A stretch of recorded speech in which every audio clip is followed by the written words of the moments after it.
y'all think she was ever qualified to run as president, though? Not at all. Do you think y'all? Why you say that though? I Okay, think she was actually. please break this down. You have the floor. Oh, So she worked in all three branches of government at high levels. Talking Very point. educated woman. Yeah, Talking very, point. it is a talking point. mainstream It media is, but it talking is point. What true. we talking Yes. about? But it's also true. Okay. So I think she's no more qualified. I think she's more qualified than her opposition. I'll say that. Maybe not the person that they should have chose to run the country, even though he's already running. I don't think he did that great of a job. But I think they should have chose someone different in for both parties.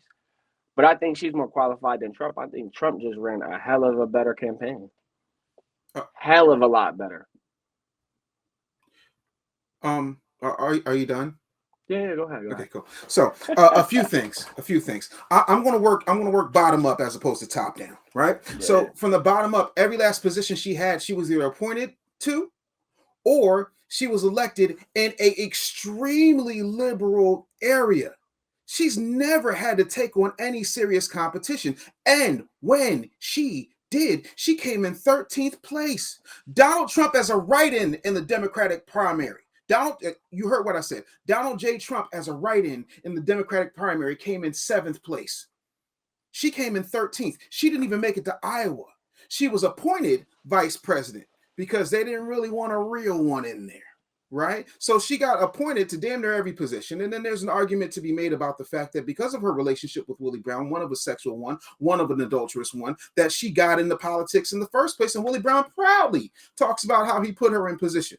So if you have been appointed and you couldn't even handle it when you were running on your own, and the reason she couldn't make it when she was there on her own is because unlike most people, because I donated to her when she was running on her own, because I found her quite entertaining. I thought she was great in those Senate hearings. I thought she knew how to talk. But the truth of the matter is the reason she didn't make it on her own, because she didn't have the money to run the campaign because nobody believed in her. So where were all the AKAs? Where were all the black women who said, we don't get behind women? Da, da, da, da. Where was Van Jones talking about? You're going to see a lot of brothers say support the sister. Where were they in 2019? It was Obama, right? Yeah, he didn't believe in her because he knew what you knew and what I knew and what anybody who does not watch MSDNC knows, and that she is not qualified. She has worked in Why didn't they pick Gavin? Because here's why, and this is what nobody talks about, and I'm so glad you asked that question because that is a brilliant question from a brilliant man. Let me break this down to you. You had Joe Biden at the top of the ticket, right? You had Kamala Harris at the bottom of the ticket.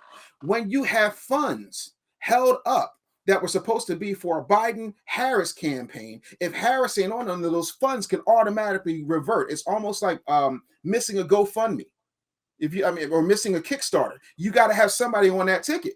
And she wasn't on that ticket. That's point number one. Point number two, there were a bunch of donors who said, we got $100 million right now, but we're not giving it if Joe Biden's on that ticket, up to and including one George Clooney. So they was like, yo, we're not going to miss out on these funds. So we're going to get Biden off the ticket. Now, also keep in mind, she is a horrible, horrible liar because she said, and please fact check me. I'm a fallible human being. I don't know everything, but I do remember what I see with my own two eyes.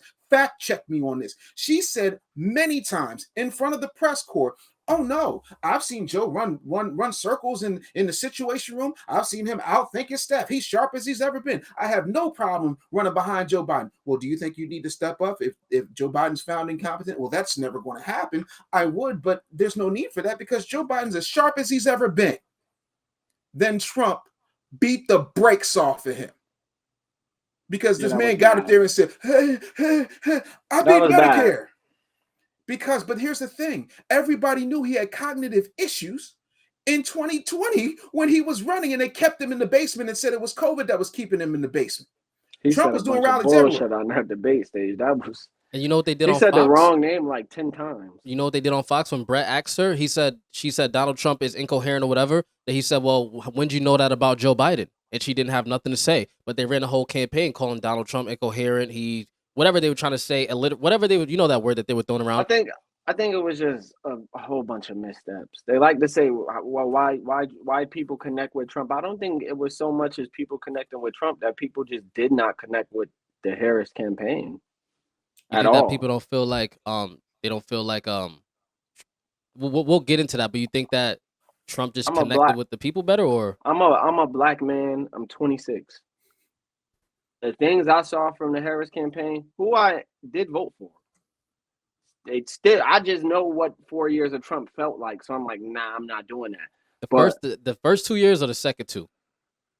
all four, to Mm. be honest, it wasn't that great for regular people. I'm a regular person. I didn't see great shit going on. You talk about 2016, right? I'm talking about all 4 years Mm. for black men, at least.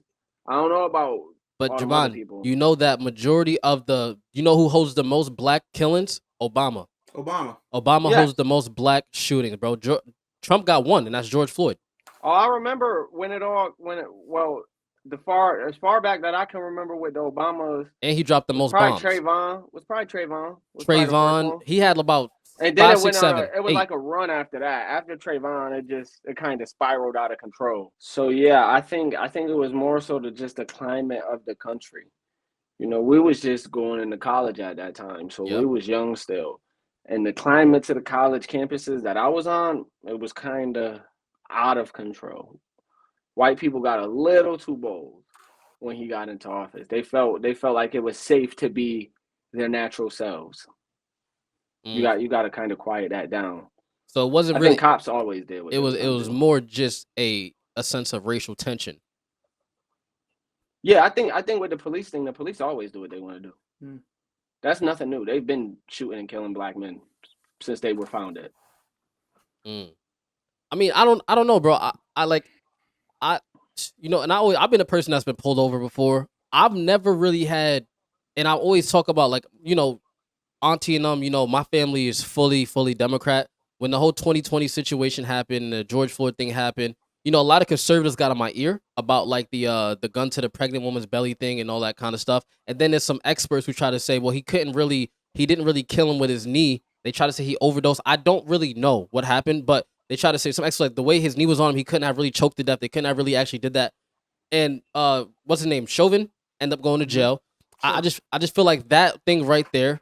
I feel like that was such a bigger deal than it had to be across the board. With the way they made it display, It was a big deal. It's a big deal because they killed the man on national television. I mean, but my thing They is, put it on national. Once they put a man dying on national television, a black man crying for his mom while he died, it's gonna go there. It's gonna go there. But it's gonna go there. But you know why I'm upset about that, and the only reason I have is because, like, we do that on a time. I mean, Lil Durk is going to jail right now for making fun of Quando Rondo when his cousin got killed. You know what I'm saying? No, and he put that in the song. So I feel like, why? See, what you speaking to is the fact that there's division in the black community, and black people are okay with the division. And when black people harm black people, people be okay with it. But when white people or other races harm a black person, and it's a racially motivated thing, then it's a problem. It needs to be a problem when anybody hurts a black person. That's what I'm saying. So I'm like, where did we come to a place where I was mostly talking about to the national TV point? Like, why are we shocked at something? Because, during that same year, some random person shot a 2-year-old baby in the stroller, and nobody covered that, though. So I was like, why is this such a big deal? When it was a 2-year-old who just got shot in a stroller, nobody want to talk about that. But why is this one? And I feel like because they can make the people so radical when this type of shit happens. Because police are supposed to be there to protect you and serve you, and they don't at times. And I feel like the number one. I don't think that's all the way true, Jamal. Show tension. Let them rock. Their motto is protect and serve. Certainly. So when you go into what they use to radicalize, like you said, the thing that caused division the most with our community is our tension with the police department, which it comes from the slave catchers. So when you going into those things, we've never really had a sound relationship with police. So it's always going to be used to divide and cause tensions. That's the number one thing that they can use. We've never had sound relationship with police departments ever. Why not use that if you want to instill fear or? So that's what I'm saying. How can it works? Because you're sitting up here doing their rhetoric for you. That's what I'm saying. I said, so if you say why not use it, then it's like, why? If we know it's a game. No, I'm not giving their rhetoric. I'm just saying what it is. You literally just gave all of their rhetoric.